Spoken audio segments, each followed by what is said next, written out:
8 മണിക്ക് കൗണ്ടിംഗ് ആരംഭിച്ചാൽ 8:05 തന്നെ കൃത്യമായ ആദ്യ അപ്ഡേറ്റ് ന്യൂസ് 18 പ്രേക്ഷകർക്ക് കാണാം. അതിനുള്ള സംവിധാനങ്ങൾ സജ്ജമാണ്. ഈ മണ്ഡലത്തിലെ പ്രത്യേകിച്ച് ആദ്യമുണ്ടെന്ന നഗരസഭയിലെ ഓരോ ബൂത്തുകളും അറിയുന്ന ആളാണ് സി കൃഷ്ണകുമാർ. താങ്കൾക്ക് ആദ്യ ബൂത്തുകൾ എണ്ണുമ്പോൾ തന്നെ മനസ്സിലാകുമോ എന്താ ട്രെൻഡ്, എന്താണ് താങ്കളുടെ ഒരു പ്രതീക്ഷ? അറിയാലോ, കാരണം ഞങ്ങളുടെ ഇതില് ആദ്യത്തെ 2 ബൂത്ത് കഴിഞ്ഞാൽ ഞങ്ങൾക്ക് സ്വാധീനമുള്ള ബൂത്തുകളാണ്. അപ്പോൾ 2 മുതൽ 12-13 വരെയൊക്കെ ഞങ്ങൾക്ക് സ്വാധീനമുള്ള ബൂത്തുകളാണ്. അപ്പോൾ ഏകദേശം നഗരത്തിലെ ഞങ്ങൾക്ക് അനുകൂലമായിട്ടുള്ള ട്രെൻഡിനെ സംബന്ധിച്ച് ഞങ്ങൾക്ക് കൃത്യമായിട്ട് അറിയാൻ കഴിയും. ഞങ്ങൾക്ക് ഏറ്റവും അധികം ലീഡ് വരിക 55-ാമത്തെ ബൂത്തുകൾ തൊട്ട് എണ്ണുന്ന സമയത്ത്. കാരണം ഞങ്ങൾക്ക് ഏറ്റവും ശക്തമായിട്ടുള്ള അടിത്തറ പരമ്പരാഗതമായിട്ട് ഞങ്ങളുടെ ശക്തി കേന്ദ്രങ്ങളായിട്ടുള്ള പ്രദേശങ്ങളാണ് 55 മുതൽ വരുന്നത്. അത് 1-2 കഴിഞ്ഞാലേ ഇടയ്ക്ക് എപ്പോഴെങ്കിലും പ്രതിസന്ധിയുള്ള ബൂത്തുകളുണ്ടോ? അതിലെ ഇടയിൽ പുതുപ്പള്ളി തെരുവ് പോലെയുള്ള ന്യൂനപക്ഷ മേഖലകളിലെ ബൂത്തുകളുണ്ട്, പറക്കുന്നം പോലെയുള്ള ബൂത്തുകൾ കയറി വരുന്നുണ്ട്. അപ്പോൾ മിക്സ് ചെയ്തിട്ടാണ് വരുന്നത്. ബിജെപിയുടെ മാത്രം ബൂത്തുകളായിട്ടില്ല. ആദ്യത്തെ 1-2 ബൂത്തുകൾ ന്യൂനപക്ഷ വിഭാഗങ്ങൾക്ക് വലിയ സ്വാധീനമുള്ള ബൂത്തുകളാണ്. അതുപോലെ ഇടയിൽ എല്ലാ റൗണ്ടിലും അത്തരത്തിലുള്ള ബൂത്തുകൾ കടന്നു വരുന്നുണ്ട്. ഈ നഗരത്തിൽ കൂടുതൽ പ്രതീക്ഷിക്കുന്നുണ്ടല്ലോ ഭൂരിപക്ഷം. അപ്പൊ ആദ്യം തന്നെ 2-3 റൗണ്ട് എണ്ണുമ്പോൾ തന്നെ ബിജെപിക്ക് എന്താണ് കണക്കെന്നുള്ളത് മനസ്സിലാവും. ഏകദേശം അറിയാൻ കഴിയും. കൃത്യമായിട്ട് നഗരത്തിലെ മുഴുവൻ ബൂത്തുകൾ എണ്ണിക്കഴിഞ്ഞാൽ മാത്രമേ കൃത്യമായിട്ടുള്ള ഒരു ധാരണ ലഭിക്കൂ. ഈ അപ്പുറത്ത് കണ്ണാടിയിൽ നിന്നുകൂടി ഇത്തവണ പ്രതീക്ഷിക്കുന്നുണ്ടല്ലേ? അതെ, ഇത്തവണ നഗരം മാത്രമല്ല ഞങ്ങളുടെ പ്രതീക്ഷ. ഞങ്ങൾക്ക് പഞ്ചായത്തുകളിൽ പ്രതീക്ഷയില്ല. അതുകൊണ്ട് നഗരത്തിലെ വോട്ട് മാത്രം പ്രതീക്ഷിച്ചല്ല, ഞങ്ങൾക്ക് പഞ്ചായത്തുകളിൽ മുന്നേറ്റമുണ്ടാക്കാം. ഞാൻ പറഞ്ഞല്ലോ, കണ്ണാടിയും മാത്തൂരും ഞങ്ങൾ 1ാം സ്ഥാനത്തോ അല്ലെങ്കിൽ 2ാം സ്ഥാനത്തോ. അപ്പോൾ പ്രായരി പഞ്ചായത്തില് വോട്ടെണ്ണി, അതുകൊണ്ട് ഞങ്ങൾക്ക് എന്തെങ്കിലും കുറവ് വന്നു എന്നുള്ളത് കൊണ്ട് ഞങ്ങൾ പരാജയപ്പെടുന്നുള്ള പ്രശ്നമൊന്നും ഞങ്ങൾക്ക് തവണയില്ല. ഞങ്ങളത് മേക്കപ്പ് ചെയ്യാൻ ഞങ്ങൾക്ക് മാത്തൂരും കണ്ണാടിയും കൊണ്ട് കഴിയും. കഴിഞ്ഞ തവണ 3ാം സ്ഥാനത്തായ 3 പഞ്ചായത്തിലും. ഇത്തവണ അതല്ല എനിക്ക് സ്ഥിതി. ധ്രുവീകരണം ഏതെങ്കിലും തരത്തിലുണ്ടായിട്ടുണ്ടോ? ഒരു തരത്തിലുള്ള ധ്രുവീകരണവും ഇല്ല. കാരണം ഇവിടുത്തെ ന്യൂനപക്ഷ വിഭാഗങ്ങൾക്ക് ബിജെപിയുടെ പ്രാദേശിക നേതാക്കന്മാരെ സംബന്ധിച്ചറിയാം, എന്നെ സംബന്ധിച്ചറിയാം. ഞങ്ങളാണ് അവരുടെ കൂടെ എല്ലാ കാലത്തും നിന്നിട്ടുള്ളത്. അവർക്ക് എന്ത് പ്രശ്നങ്ങൾ വരുന്ന സമയത്തും ഓടിയെത്താറുള്ളത് ഞങ്ങളാണ്. അത് അവർക്ക് കൃത്യമായിട്ടുള്ള ബോധ്യമുണ്ട്. വോട്ടായി മാറും. ഒരു ശതമാനം വോട്ട് ആയിട്ട് ഞങ്ങൾക്ക് മാറും. അത് ഞങ്ങൾക്ക് നഗരസഭാ തെരഞ്ഞെടുപ്പിൽ വരാറുണ്ട്, മറ്റു പ്രധാനപ്പെട്ട തെരഞ്ഞെടുപ്പുകളിലൊക്കെ ഞങ്ങൾക്ക് ലഭിക്കാറുണ്ട്. ന്യൂനപക്ഷ വോട്ടുകൾ LDF UDF എന്ന നിലയിൽ കൂടി സ്പ്ലിറ്റ് ആയിട്ടുണ്ടോ? എനിക്ക് കഴിഞ്ഞ തവണത്തെ പോലെ UDFന് അനുകൂലമായിട്ടൊരു ധ്രുവീകരണം തവണ ഇല്ല. കാരണം ന്യൂനപക്ഷ വിഭാഗങ്ങൾക്കിടയിൽ തന്നെ വലിയ എതിർപ്പുണ്ട്. അവസാനം കോൺഗ്രസ് തലയിലെടുത്ത് വെച്ച അറിയാലോ, ആളെ സംബന്ധിച്ചെല്ലാം ന്യൂനപക്ഷങ്ങൾക്കിടയിൽ വലിയ എതിർപ്പുണ്ട്. അത് ന്യൂനപക്ഷങ്ങൾക്കിടയിൽ ആശങ്കയുണ്ടാക്കിയിട്ടുണ്ട്.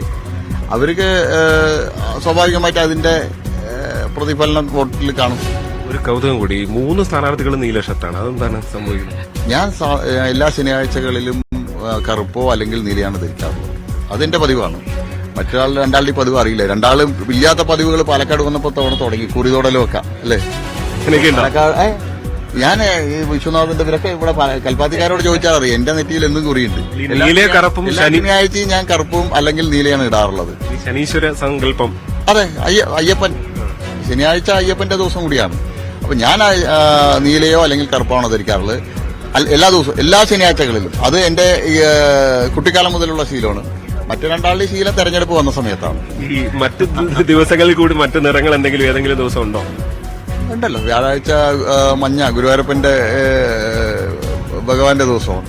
ഞാനത് അത്തരം കാര്യങ്ങൾ ശ്രദ്ധിക്കാം. സി കൃഷ്ണകുമാറും ആത്മവിശ്വാസത്തിലാണ്. എന്തായാലും പാലക്കാട് നഗരസഭ തന്നെയാണ് ബിജെപിയുടെ തുരുപ്പുചീട്ട്. ആദ്യത്തവണയും ആവർത്തിക്കുമെന്ന് തന്നെയാണ് സി കൃഷ്ണകുമാർ പറയുന്നത്. അതുപോലെ തന്നെ ഇന്നത്തെ ഒരു കൗതുകമായി മാറിയിരിക്കുകയാണ് 3 സ്ഥാനാർത്ഥികളും പാലക്കാട് ഒരേ ഡ്രസ്സിൽ വന്നിരിക്കുന്നു എന്നുള്ളത്. അതിന് സി കൃഷ്ണകുമാറിന്റെ വിശദീകരണം, ശനിയാഴ്ച ഞാൻ അങ്ങനെയാണ്, കറുപ്പോ അല്ലെങ്കിൽ നീലയോ ആണ് ഇടാറുള്ളത്. പക്ഷേ മറ്റുള്ളവർ ഇവിടെ വന്നതിന് ശേഷം ചില ശീലങ്ങൾ മാറ്റിയിട്ടുണ്ട് എന്നുള്ളത് രാഹുലിനെ കൂടുതലും ഉദ്ദേശിച്ചാണ്. അല്ലെ, രാഹുലിനെതിരെ ഒരു ആരോപണവും ഉണ്ടായിരുന്നു, പാലക്കാട് വന്നതിന് ശേഷം കുറിയിടാൻ തുടങ്ങി എന്നുള്ള രീതിയിലുള്ള. അല്ലെ, അതിനെ ഉന്നം വെച്ചുകൊണ്ട് തന്നെയാണ് സി കൃഷ്ണകുമാർ സംസാരിച്ചത്. വയനാട്ടിൽ നിന്നുള്ള ദൃശ്യങ്ങളാണ് ഇപ്പോൾ കാണുന്നത്. വയനാട് മണ്ഡലത്തിൽ 3 ഇടങ്ങളിലാണ് വോട്ടെണ്ണൽ നടക്കുന്നത്. ഒന്ന് ബത്തേരിയിൽ, പിന്നെ ഒന്ന് തിരുവമ്പാടിയിൽ, പിന്നെ നിലമ്പൂരിൽ. 3 ഇടങ്ങളിൽ, 3 ജില്ലകളിലായി 3 ഇടങ്ങളിലാണ് വയനാട് വോട്ടെണ്ണൽ നടക്കുന്നത്.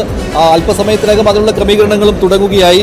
3 ഇടത്തുമായിട്ട് ഒരേ സമയം 98 മെഷീനുകളാണ് എണ്ണുക. അങ്ങനെ 98 ബൂത്തുകളിലെ ഫലങ്ങൾ ആദ്യ റൗണ്ടിൽ വരുന്നു. അങ്ങനെ ഓരോ റൗണ്ടിലും 98 ബൂത്തുകളുടെ ഫലം അറിയാൻ തുടങ്ങും. അതിനുള്ള ക്രമീകരണങ്ങൾ ആയിക്കഴിഞ്ഞു. വയനാട്ടിൽ എത്ര ഭൂരിപക്ഷം എന്നത് മാത്രമാണ് സസ്പെൻസ് ആയിട്ടുള്ളത്. ബാക്കിയുള്ള ഇടങ്ങളിൽ ആര് ജയിക്കും എന്നുള്ള കാര്യത്തിൽ സസ്പെൻസ് നിലനിൽക്കുന്നു. ചേലക്കരയും അതുപോലെ തന്നെ പാലക്കാടും സസ്പെൻസ് ആണ്. അതിൽ ഏറ്റവും അധികം സസ്പെൻസ് പാലക്കാട് തന്നെയാണ് ഇപ്പോഴും ഉള്ളത്. 3 സ്ഥാനാർത്ഥികളും ജയപ്രതീക്ഷ പ്രകടിപ്പിച്ചു കഴിഞ്ഞു. സരിൻ ഒന്നല്ല 3 തവണയാണ് ഇന്ന് മാധ്യമങ്ങളെ കണ്ട് താൻ ജയിക്കും, അതിനുള്ള കാരണങ്ങൾ വ്യക്തമാക്കിക്കൊണ്ട് കണക്കുകൾ നിരത്തുകയാണ് അദ്ദേഹം. പാലക്കാട് നഗരസഭയിലെ BJP മുന്നേറ്റം കണ്ട് ഞെട്ടരുത് എന്നാണ് സരിൻ പറയുന്നത്. അതിനുശേഷം പിരായിരി എണ്ണുമ്പോൾ കാര്യങ്ങൾ മാറി മറിയുമെന്ന് സരിൻ പറയുന്നു.